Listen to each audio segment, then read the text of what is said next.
Video में हम बात करने वाले हैं ईसाई धर्म के बारे में। ईसाई धर्म के संस्थापक की बात करें कि संस्थापक ईसा मसीह थे। ईसाई धर्म का प्रमुख ग्रंथ बाइबिल कहलाता है। ईसा मसीह का जन्म जेरूशलेम के निकट बैतलहम नामक स्थान पर हुआ था। ईसा मसीह के जन्म दिवस को क्रिसमस के रूप में मनाया जाता है। ईसा मसीह की माता को नाम मैरी तथा पिता का नाम जोसेफ था। ईसा ने अपने जीवन के प्रथम 30 वर्ष एक बढ़ई के रूप में बैतलहम में के निकट नाजरेत में बिताए थे। ईसा मसीह के प्रथम 2 शिष्य एंड्रूस और पीटर। ईसा मसीह को सूली पर रोमन गवर्नर पोंटियस ने चढ़ाया था। ईसा मसीह को 33वीं ईस्वी में चढ़ाया गया था सूली पर। ईसाई धर्म का सबसे पवित्र चिन्ह क्रॉस है। ईसाई त्रित्व में विश्वास रखते हैं। वे हैं ईश्वर पिता, ईश्वर पुत्र और ईश्वर पवित्र आत्मा। 12वीं सदी से फ्रांस में आरंभिक भवनों की तुलना में अधिक ऊंचे व हल्के चर्चों के निर्माण प्रारंभ हुए। वास्तुकला की यह शैली गोथिक नाम से जानी जाती है। इस वास्तुकलात्मक शैली को सर्वोत्कृष्ट उदाहरणों में से एक पेरिस का नॉट्रे-डेम चर्च है। ईसाई धर्म मसीहा या क्रिश्चियन प्राचीन यहूदी परंपरा से निकला हुआ एक यकेश्वरवादी धर्म है। इसकी शुरुआत प्रथम सदी में फिलिस्तीन में हुई थी, जिसके अनुयायी ईसाई कहलाते हैं। यह धर्म ईसा मसीह की शिक्षाओं पर आधारित है। ईसाइयों में मुख्यतः 3 समुदाय हैं: कैथोलिक, प्रोटेस्टेंट एंड ऑर्थोडॉक्स, तथा इसका धर्म ग्रंथ बाइबिल है। ईसाइयों के धार्मिक स्थल को चर्च कहते हैं। विश्व में सर्वाधिक लोग ईसाई धर्म को मानते हैं। ईसाई धर्म के अनुसार मूर्ति पूजा, हत्या, व्यभिचार व किसी को भी व्यर्थ आघात पहुंचाना पाप है। 4वीं सदी तक यह धर्म किसी क्रांति की तरह फैला, तो इसके बाद ईसाई धर्म में अत्यधिक कर्मकांडों की प्रधानता तथा धर्म सत्ता ने दुनिया को अंधकार युग में धकेल दिया। फलस्वरूप पुनर्जागरण के बाद से इसमें रीति रिवाजों के बाद आध्यात्मिक परिवर्तन पर अधिक जोर दिया जाता है। ईसाई धर्म के अनुसार परमपिता इस सृष्टि के रचयिता हैं और इनके शासक भी हैं। यीशु मसीह स्वयं परमपिता परमेश्वर के पुत्र हैं, जो पतन हुए पापी सभी मनुष्यों को पाप और मृत्यु से बचाने के लिए जगत में देह में होकर आए थे। परमेश्वर जो पवित्र हैं एक देह में प्रकट हुए ताकि पापी मनुष्यों को नहीं परंतु मनुष्यों के अंदर पाप को खत्म करें। वे इस पृथ्वी पर जो पापी, बीमार, मूर्खों तथा सताए हुए थे उनका पक्ष लिया और उनके बदले में पाप की कीमत अपनी जान देकर चुकाई ताकि मनुष्य बच सकें। हमारे पापों की सज़ा ईसा मसीह चुका दिए हैं, इसलिए हमें पापों से क्षमा मिलती है। यह पापी मनुष्य और पवित्र परमेश्वर के मिलन का मिशन था जो प्रभु यीशु की कुर्बानी से पूरा हुआ। एक सृष्टिकर्ता परमेश्वर हो कर उन्होंने पापियों को नहीं मारा परंतु पाप का इलाज किया। यह बात परमेश्वर परमपिता का मनुष्यों के प्रति अटूट प्रेम को दर्शाता है। मनुष्यों को पाप से बचाने के लिए परमेश्वर शरीर में आए थे। यह बात ही यीशु मसीह का परिचय है। ईसा मसीह परमेश्वर थे। यह बात आज का ईसाई धर्म का आधार है। उन्होंने स्वयं कहा था, मैं हूँ। यीशु मसीह एक यहूदी थे जो इजराइल के गांव बेथलहम में जन्मे थे। 4 ईसा पूर्व यीशुई मानते हैं कि उनकी माता मरियम कुंवारी वर्जिन थी। यीशु उनके गर्भ में परमपिता परमेश्वर की कृपा से चमत्कारिक रूप से आए थे। यीशु के बारे में यहूदी नबियों ने भविष्यवाणी की है कि एक मसीह अर्थात राजा या तारणहार जन्म लेगा। कुछ लोग ये मानते हैं कि यीशु भारत में भी आए थे। बाद में यीशु ने इजराइल में यहूदियों के बीच प्रेम का संदेश सुनाया और कहा कि वे ही ईश्वर के पुत्र हैं। इन बातों पर पुराणपंथी यहूदी धर्मगुरु भड़क उठे और उनके कहने पर इजराइल के रोमन राज्यपाल ने यीशु को क्रूस पर चढ़ाकर मारने का प्रावधान दिया। यीशुई मानते हैं कि इनके 3 दिन बाद यीशु का पुनरुत्थान हुआ था।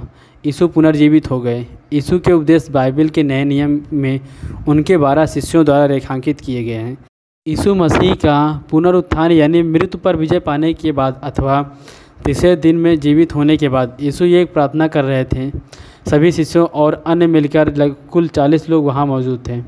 पहले उन सभी के सामने प्रकट हुए और उसके बाद बहुत सारे जगह पर और बहुत लोगों के साथ भी। पवित्र आत्मा त्रिएक परमेश्वर के तीसरे व्यक्तित्व है, जिनके प्रभाव में व्यक्ति अपने अंदर ईश्वर का एहसास करता है। ये ईसा के चर्च एवं अनुयायियों को निर्देशित करते हैं। ईसाई धर्म ग्रंथ बाइबिल में 2 भाग हैं। पहला भाग पुराना नियम कहलाता है, जो कि यहूदियों के धर्म ग्रंथ तनख का ही संस्करण है। दूसरा भाग नया नियम कहलाता है तथा ईसा के उपदेश, चमत्कार एवं उनके शिष्यों के कर्मों का वर्णन करता है। ईसाइयों के प्रमुख संप्रदाय की बात करें तो कैथोलिक संप्रदाय में पोप को सर्वोच्च गुरु मानते हैं। ऑर्थोडॉक्स में रोम के पोप को नहीं मानते हैं, पर अपने अपने राष्ट्रीय धर्म संघ में पैट्रियर्क को मानते हैं और परंपरावादी होते हैं। प्रोटेस्टेंट किसी पोप को नहीं मानते हैं और इनके बजाय पवित्र बाइबिल में पूरी श्रद्धा रखते हैं। मध्य युग में जनता के बाइबिल पढ़ने के लिए नकल करना मना था, जिससे लोगों को ख्रिस्ती धर्म का उचित ज्ञान नहीं था। कुछ बिशप और पादरियों ने इसे सच्चे ख्रिस्ती धर्म के अनुसार नहीं समझा और बाइबिल का अपनी अपनी भाषाओं में भाषांतर करने लगे, जिससे पोप का विरोध था। उस बिशप और पादरियों ने पोप से अलग होकर एक नया संप्रदाय स्थापित किया, जिसे प्रोटेस्टेंट कहते हैं। ईसाई धर्म के बारे में थोड़ा विस्तार पूर्वक वर्णन करते हैं। ईसाई धर्म का पवित्र स्थल चर्च के बारे में बात करें तो चर्च शब्द यूनानी विशेषण का अपभ्रंश है, जिसका शाब्दिक अर्थ है प्रभु का। वास्तव में चर्च और गिरजा भी दो अर्थों में प्रयुक्त हैं। एक तो प्रभु का भवन अर्थात गिरजाघर, दूसरा ईसाइयों का संगठन। चर्च के अतिरिक्त कलीसिया शब्द भी चलता है। यह यूनानी बाइबिल के एक्लेसिया शब्द का विस्तृत रूप है। बाइबिल में इसका अर्थ है किसी स्थान विशेष अथवा विश्व भर के ईसाइयों का समुदाय। बाद में यह शब्द गिरजाघर के लिए भी प्रयुक्त होने लगा। सभी ईसाई इस बात से सहमत हैं कि प्रायः ईसा ने केवल एक ही चर्च की स्थापना की थी, किंतु अनेक कारणों से ईसाइयों की एकता अक्षुण्ण नहीं रह सके। फलस्वरूप आजकल उनके बहुत से चर्च अथवा संगठन वर्तमान हैं, जो एक दूसरे से पूर्णतः स्वतंत्र हैं। का वर्गीकरण इस प्रकार किया जा सकता है। पहला है रोमन कैथोलिक चर्च। इसका संगठन सबसे सुदृढ़ है एवं विश्व भर के अधिकांश ईसाई इसके सदस्य हैं। दूसरे नंबर पर आता है प्राच्य चर्च। पूर्व यूरोप के प्रायः सभी ईसाई जो शताब्दियों पहले रोम से अलग हो गए थे, अधिकांश ऑर्थोडॉक्स कहलाते हैं। तीसरे नंबर पर आता है प्रोटेस्टेंट धर्म। यह 16वीं सदी में प्रारंभ हुआ था। चौथे नंबर पर आता है एंग्लिकन समुदाय। यद्यपि प्रारंभ से ही एंग्लिकन चर्च पर प्रोटेस्टेंट धर्म का प्रभाव पड़ा, फिर भी अधिकांश एंग्लिकन ईसाई अपने को प्रोटेस्टेंट नहीं मानते हैं। ईसाई धर्म की प्रारंभिक शताब्दियों में चर्च की परिभाषा एवं उनके रूप के विषय में अपेक्षाकृत कम चिंतन किया गया है। बाइबिल में ईसा की जीवनी तथा शिक्षा से जो वर्णन है, उससे स्पष्ट है कि प्रारंभ ही से ईसाइयों का विश्वास था कि इसने समस्त मानव जाति के लिए मुक्ति के साधनों को सुलभ कर दिया और इस उद्देश्य से पृथ्वी पर ईश्वर का राज स्थापित किया। ईश्वर का राज उन लोगों का समुदाय है जो ईश्वर के एक ईश्वर पर विश्वास कर उनकी शिक्षा ग्रहण करते हैं। बाइबिल में उस समुदाय को ईश्वर की प्रजा कहा गया है। उसके संगठन तथा शासन के लिए ईसा ने 12 शिष्यों को चुनकर उन्हें विशेष शिक्षण और अधिकार दिए और आदेश दिया कि वे दुनिया भर में जाकर उनकी शिक्षा का प्रचार करें। विश्वास करने वालों को बपतिस्म, संस्कार, दीक्षा स्नान करके चर्च में शामिल कर लें। इस प्रकार बाइबिल में ईसा के अनुयायियों के समुदाय को चर्च, कलीसिया, ईश्वर का राज्य तथा ईश्वर की प्रजा कहा गया है। इन पदों से ऐसा प्रतीत हो सकता है कि प्रारंभ में चर्च के वास्तविक रूप को बाहरी संगठन तक सीमित माना गया है, किंतु ऐसी बात नहीं है। ईसा ने अपनी शिक्षा में इस पर बल दिया कि उनमें तथा उनके सच्चे अनुयायियों में अदृश्य एवं रहस्यमय एकता है। उन्होंने अपने शिष्यों से कहा, मैं द्राक्षा लता हूँ और तुम डालियाँ हो। इससे स्पष्ट हो जाता है कि चर्च का सबसे महत्वपूर्ण तत्व आध्यात्मिक ही है। संत पौलुस ने चर्च के इस आध्यात्मिक तथा रहस्यमय पक्ष पर बहुत बल दिया। ईसा तथा उसके सच्चे अनुयायियों का आध्यात्मिक संबंध और ईसा के सभी अनुयायियों की रहस्यमय एकता को स्पष्ट करने के लिए उन्होंने अपने पत्रों में बराबर जांच को ईसा का आध्यात्मिक शरीर कहाँ है, दी बाइबल का उत्तरार्ध। अतः प्रारंभ से ही चर्च के बाहरी संगठन तथा उसके आध्यात्मिक स्वरूप दोनों का ध्यान रखा गया है। प्रोटेस्टेंट धर्म के कारण चर्च में फूट पड़ी तो धर्माचार्य चर्च के स्वरूप पर अधिक चिंतन करने लगे। प्रोटेस्टेंट विद्वान चर्च के अदृश्य स्वरूप पर एवं प्रतिक्रिया स्वरूप कैथोलिक धर्म पंडित चर्च के बाहरी संगठन, उसकी दृश्य सदस्यता आदि पर अधिक बल देने लगे। इस विवाद में उन्होंने चर्च के 4 बाहरी लक्षणों का अपेक्षाकृत अधिक महत्व दिया। ईसा का सच्चा चर्च कैथोलिक है, अर्थात विश्वजनीय या युग युगांतर तक सब मनुष्यों के लिए खुला रहता है। एक है प्रेम के बंधन में एक होकर उनके सभी सदस्य एक से धर्म सिद्धांत पर विश्वास करते हैं। एक संस्कार, एक सी पूजन पद्धति और एक ही परंपराधिकारी का शासन स्वीकार करते हैं। वह सबके लिए मुक्ति का साधन सुलभ कर देता है और उसके बहुत से सदस्य पवित्र जीवन बिताते हैं। एपोस्टल्स है मतलब वह ईसा के मुख्य शिष्य एपोस्टल्स के समय से चला आ रहा है। उस प्रारंभिक चर्च से उसका अटूट संबंध है और उसका संबंध पर उसका अधिकार आधारित है। चर्च के दृश्य संगठन में कुछ लोग भी सम्मिलित हो सकते हैं जो पाखंडी हैं, जिनका ईसा के साथ कोई आध्यात्मिक संबंध नहीं है, जो ईसा के आध्यात्मिक शरीर के अंग नहीं हैं। ईश्वर ही जानता है और कौन चर्च का सच्चा सदस्य है, और इस कारण यह माना जाता है कि वास्तविक चर्च अदृश्य ही है। फिर भी यह अदृश्य वास्तविक चर्च की पूर्ण सदस्यता की अनिवार्यता सत्य बाहरी संस्कार ही है, अतः अदृश्य चर्च से अलग नहीं किया जा सकता। आजकल प्रायः सभी प्रोटेस्टेंट भी इस बात को मानते हैं कि मुक्ति के लिए चर्च का पूर्ण सदस्य अपेक्षाकृत होते हुए भी अनिवार्य नहीं है। ईश्वर सभी लोगों की मुक्ति चाहता है और मनुष्यों के अंतःकरण में सत्प्रेरणा उत्पन्न करता है। जो ईश्वर की प्रेरणा पर चलते हैं वे अनजाने ही अदृश्य रूप से चर्च के पूर्ण सदस्य बन जाते हैं और ईसा द्वारा प्रदान मुक्ति पर प्राप्त कर लेते हैं। द्वितीय विश्व युद्ध के पश्चात ईसाई धर्म में चर्चा की एकता के आंदोलन को अधिक महत्व दिया जाने लगा। फलस्वरूप खंडन मंडन को छोड़कर बाइबल में विद्वान तत्वों के आधार पर चर्च के वास्तविक रूप को निर्धारित करने के प्रयास में इस पर अपेक्षाकृत अधिक बल दिया जाने लगा कि चर्च ईसा का आध्यात्मिक शरीर है, ईसा उसका शीर्ष है और सच्चे ईसाई उस शरीर के अंग हैं। रोमन साम्राज्य में प्रसार की बात करें तो यह 30 से लेकर 313 ईस्वी तक चला। ईसा की मृत्यु के बाद उनके शिष्य यहूदियों और गैर यहूदियों ने ईसाई धर्म का प्रचार करने लगे। प्रथम मिशनरी में से सफल थे संत पौलुस। उनकी यात्राओं का वर्णन तथा उनके पत्र बाइबल के उत्तरार्ध में सुरक्षित है। उस समय अंतियोक रोमन साम्राज्य का तीसरा शहर था। इसका उत्तराधिकारी संत पेत्रुस यहीं चले आए और उस केंद्र से संत पौलुस ने एशिया माइनर, मसेदोनिया तथा यूनान में ईसाई धर्म का प्रचार किया। बाद में राजधानी रोम ईसाई धर्म का प्रधान केंद्र बना। वहीं संत पेसरू 67 ईस्वी में और संत पौलुस शहीद हो गए। बाइबल के उत्तरार्ध प्रथम शताब्दी ईस्वी के उत्तरार्ध में लिखा गया है। सन 100 ईस्वी तक भूमध्य सागर के सभी निकटवर्ती देशों में और नगरों में, विशेषकर एशिया माइनर तथा उत्तर अफ्रीका में ईसाई समुदाय विद्यमान थे। तीसरी शताब्दी के अंत तक ईसाई साम्राज्य विशाल रोमन साम्राज्य के सभी नगरों में फैल गया था।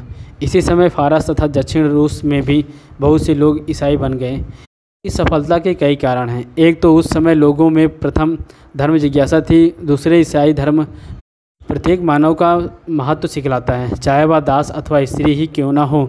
इसके अतिरिक्त उनमें जो मातृत्व भाव था उससे लोग प्रभावित हुए बिना नहीं रह सके। प्रथम 3 शताब्दी के इतिहास की सबसे बड़ी विशेषता यह थी कि उस समय शासकों द्वारा ईसाइयों पर अत्याचार किया गया और वे अपना धर्म छोड़ देने की अपेक्षा सानंद, यंत्रणा एवं मृत्यु स्वीकार करते थे।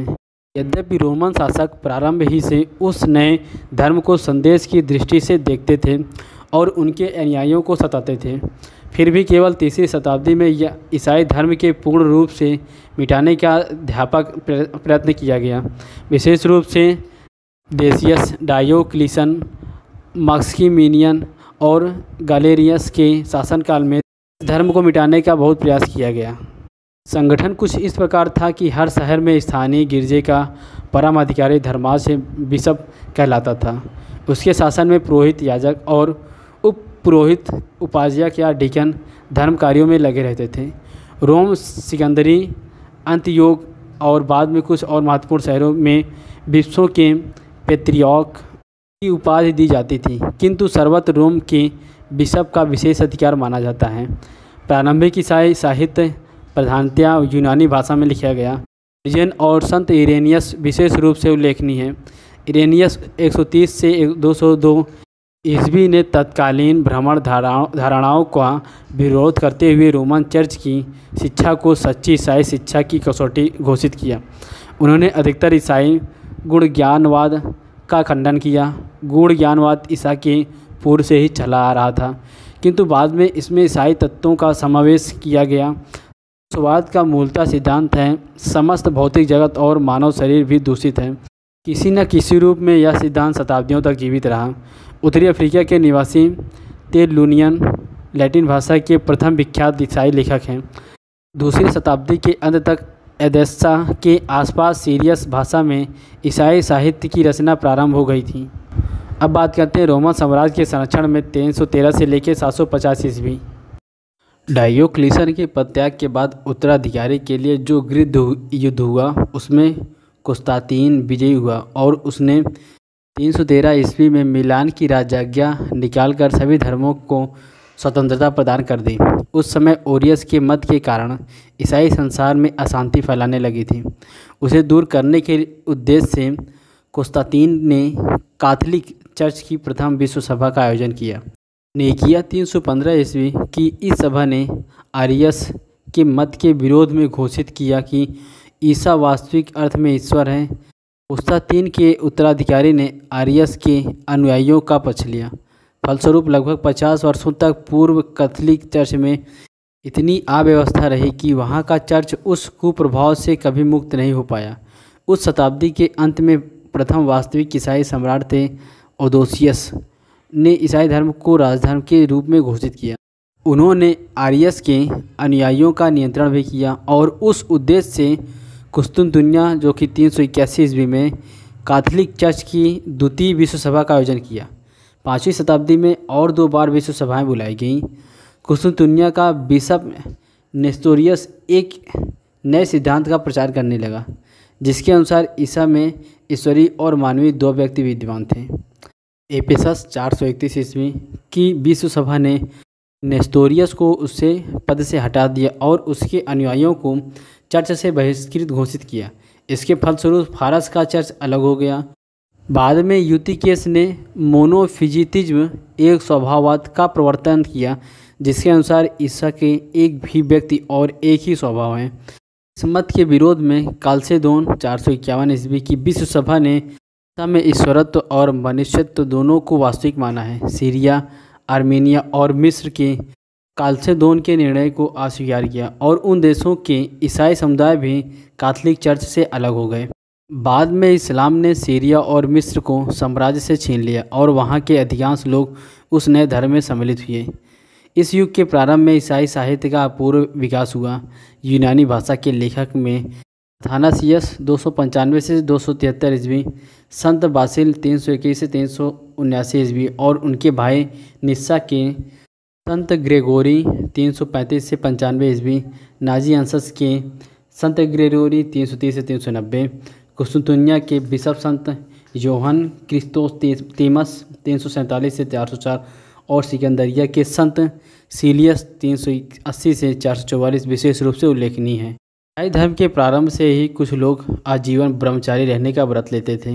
वे बहुधा निर्जन स्थानों में रहकर एकांतवासी होते थे, किंतु धीरे धीरे उनके पड़ोस में उनके शिष्य भी उनके निर्देशों के अनुसार साधना करने लगे। इसके परिणाम स्वरूप यह हुआ कि एक ही स्थान में रहने वाले साधकों ने एक ही अधिकार का शासन स्वीकार कर लिया।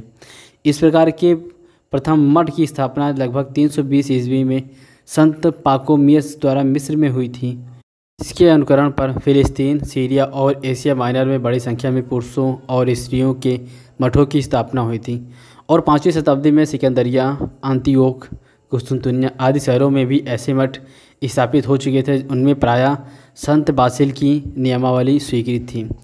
पश्चिम में संत मार्टिन ने पहल 360 ईस्वी में फ्रांस के दक्षिण में एक मठ स्थापित किया और उसी केंद्र से फ्रांस के सभी देहातों में ईसाई धर्म का प्रचार हुआ, क्योंकि उस समय तक केवल इटली तथा उत्तर अफ्रीका का देहात ईसाई बन गया था। संत पौत्रिक 392 से 461 ईस्वी पहले फ्रांस में मठवासी थे। उन्होंने अपने शिष्यों के साथ आयरलैंड को ईसाई धर्म में मिला लिया और बाद में वहाँ के सन्यासियों ने बड़ी संख्या में पश्चिम यूरोप के देशों, विशेषकर दक्षिणी जर्मनी, स्विट्जरलैंड, दक्षिण बेल्जियमिया में ईसाई धर्म का प्रचार किया। संत बेनेडिक्ट ने 480 से 547 ने भी एक धर्म संघ की स्थापना की और मठवासी जीवन के लिए एक नियमावली लिखी, जिसे यूरोप के प्रायः सभी मठों ने स्वीकार कर लिया था। चार्ल्स मार्टिन का पुत्र पेपिन फ्रैंक जाति का राजा था। कुछ समय बाद इटली पर लोबार जाति का नया आक्रमण हुआ। सम्राट को असमरदेक पोप ने पोपिन की सहायता मांगी और उसने अपनी फ्रैंक सेना की लेबार्ड जाति को हराकर इटली का मध्य भाग पोप पर अधिकार दे दिया। उस दिन से कैथोलिक चर्च का एक राज्य विधिवत प्रारंभ हुआ और वह 1870 ईस्वी तक चला। पूर्व मध्यकाल 750 से लेकर 1050 तक। पिपिन के पुत्र चार्लमेन ने अपने दीर्घ राज्यकाल 768 से 814 ईस्वी में यूरोप की राजनीतिक, धार्मिक और सांस्कृतिक एकता के लिए सफल प्रयास किया। उन्होंने स्पेन में इस्लाम का विरोध किया तथा उत्तर में सैक्सन जातियों को हराकर उनको ईसाई बनाने के लिए बाध्य किया। उनके जीवन काल में सर्वत्र शिक्षा का प्रचार तथा धार्मिक उन्नति हुई, किंतु उनकी मृत्यु के बाद उनके साम्राज्य का विघटन हुआ और समस्त यूरोप में अशांति फैल गई। इसका कुप्रभाव चर्चा के संगठन पर भी पड़ा। उस युग को पश्चिम के आध्यात्मिक पतन का युग कहा जाता है। साधारण पुरोहितों में अनुशासनहीनता बढ़ गई और उनमें से बहुतों ने विवाह किया कि यद्यपि 5वीं शताब्दी में से पुरोहितों के अविवाहित रहने का यह नियम चला आ रहा था। बिशप और मठाध्यक्ष सामंत भी थे और उनके चुनाव में बहुता घूसखोरी का हाथ रहा करता था। पोप अब राजा भी थे तथा पीपल स्टेटस के शासन के लिए बहुत से पुरोहित राजनीतिक मात्र ही रह गए थे। पोपों के चुनाव में रोमन सामंतों की प्रतियोगिता भी होने लगी थी तथा राजनीतिक प्रतिद्वंदियों द्वारा बहुत से पोपों की हत्या भी कर दी गई थी। इस कारण 886 ईस्वी से लेकर 1043 ईस्वी तक 47 पोप रह गए थे। कुस्तुनतुनिया के नेतृत्व में 9वीं शताब्दी में बाल्कन की स्लाव जातियों का धर्म परिवर्तन हुआ और उसके बाद रूस में भी ईसाई धर्म का विशेष रूप से विस्तार हुआ। ईसाई धर्म का सबसे बड़ा दुर्भाग्य था कि यूनानी भाषा बोलने वाले प्राच्य कैथोलिक और लैटिन भाषा बोलने वाले पाश्चात्य कैथोलिक का अलगाव उस युग में बढ़ने लगा था। अब बात करते हैं उत्तर मध्यकाल 1050 से लेकर 1500 के बीच में। 11वीं तथा 12वीं शताब्दी में चर्च ने बिशपों की नियुक्ति तथा पोप के चुनाव में राजाओं के हस्तक्षेप का तीव्र विरोध किया। पोप संत लेवो नवम ने 1041 से लेकर 1054 चर्च के अनुशासन में बहुत सुधार किया। 1059 में एक कानून घोषित किया गया, भविष्य में कार्डिनल मात्र पोप के चुनाव करेंगे। बिशपों की नियुक्ति के विषय में जर्मन सम्राट हेनरी चतुर्थ और पोप संत ग्रेगोरी सप्तम ने जो संघर्ष हुआ उनमें सम्राट को झुकना पड़ा। अगली शताब्दी में जर्मन सम्राट और कैथोलिक चर्च में समझौता हुआ। बोम्स की धर्म संदर्भ 1123 ईस्वी के अनुसार तथा मठों की नियुक्ति में शासकों का हस्तक्षेप रोक गया। उस समय से रोमन कैथोलिक चर्च का संगठन रोम के प्रतिनिधि ईसाई रूप से सभी देशों में रहने लगे तथा चर्च का एक नया कानून संग्रह सर्वत्र लागू होने लगा। 12वीं शताब्दी के पश्चात चर्च का उत्थान काल माना जाता है। पेरिस के पीटर लोबार्ड की रचना से धर्म विज्ञान का नया उत्साह मिला। स्पेन के पुरोहित ने अरबी भाषा में अरस्तु के ग्रंथों तथा उसकी अरबी व्याख्याओं का लैटिन भाषा में अनुवाद किया, जिससे सर्वत्र दर्शनशास्त्र की अभिरुचि जागृत होने लगी। संत नोबार्ड ने 1120 ईस्वी में प्रोमोस्टाटेंसन धर्म संघ का स्थापना किया। इसके सदस्य उपदेश दिया करते थे तथा ईसाई जन साधारण के लिए पुरोहितों का कार्य भी करते थे। वह संघ भी शीघ्र ही फैल गया। चर्च के अभ्यास का मुख्य कारण था 15वीं शताब्दी उत्तरार्ध के नितांत अयोग्य पोप ही हैं। यूरोप में उस समय सर्वत्र प्राचीन यूनानी तथा लैटिन साहित्य की अपूर्व लोकप्रियता के साथ साथ एक नवीन सांस्कृतिक आंदोलन प्रारंभ हुआ, जिसे रेनेसां अथवा नवजागरण कहा गया। बिजेंटाइन साम्राज्य का अंत निकट देखकर बहुत से यूनानी विद्वान पश्चिम में आकर बसने लगे। उनकी संख्या और बढ़ गई। 1493 ईस्वी में कुस्तुनतुनिया इस्लाम के अधिकार में आया। उसने यूनानी विद्वानों से नवजागरण आंदोलन को और प्रोत्साहन मिला। रोम के पोप उस आंदोलन के संरक्षक बन गए। उन्होंने रोम को नवजागरण का एक प्रमुख केंद्र बना लिया। नैतिकता और धर्म की उपेक्षा होने लगी और 15वीं शताब्दी के अंत तक रोम का दरबार विचार व्याप्त रहा। इसके अतिरिक्त पोपों के चुनाव में राजनीतिक तथा हस्तक्षेप व इटली के अभिजात वर्ग की प्रतियोगिता ने भी रोम के प्रति ईसाई संसार की श्रद्धा में को बहुत ही घटा दिया। संतोष का एक और कारण था कि समस्त चर्च की संस्थाओं पर उनकी संपत्ति के अनुसार कर लगाया जाता था और रोम के प्रतिनिधि सर्वत्र घूमकर रुपया वसूल करते थे। आधुनिक काल की बात करें 1500 ईस्वी से लेकर अब तक का, लूथर ने 1517 ईस्वी में कैथोलिक चर्च की बुराइयों के विरुद्ध आवाज़ उठाई, किंतु वह शीघ्र ही कुछ परंपरागत ईसाई धर्म सिद्धांतों का भी विरोध करने लगा। इस प्रकार एक नए संप्रदाय की उत्पत्ति हुई। लूथर को जर्मन शासकों का संरक्षण मिला और जर्मन के अतिरिक्त स्कैंडिनेविया के समस्त ईसाई उनके संप्रदाय में सम्मिलित हुए।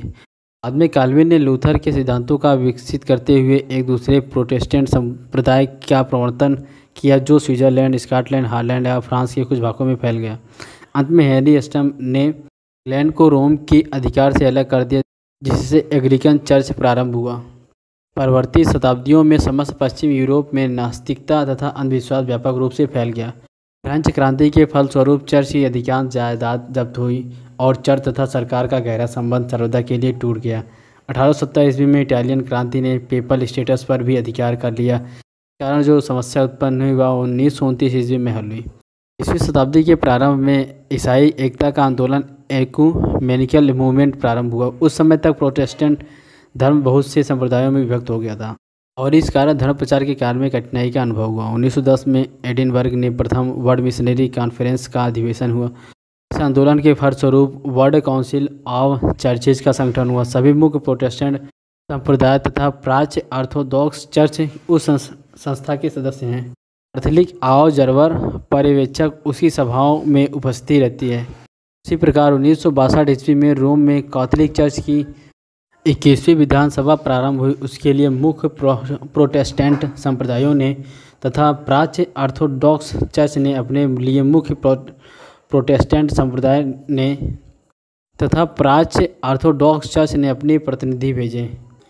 तो यह था ईसाई धर्म पर छोटा सा आर्टिकल लगा। आर्टिकल पसंद आए तो इसे लाइक करना, शेयर करना और चैनल को सब्सक्राइब करना ना भूलें। साथ ही साथ बेल आइकन को प्रेस करें ताकि आपको हर नई वीडियो का नोटिफिकेशन मिलता रहे। So again thanks for listening this audio article. जय हिंद।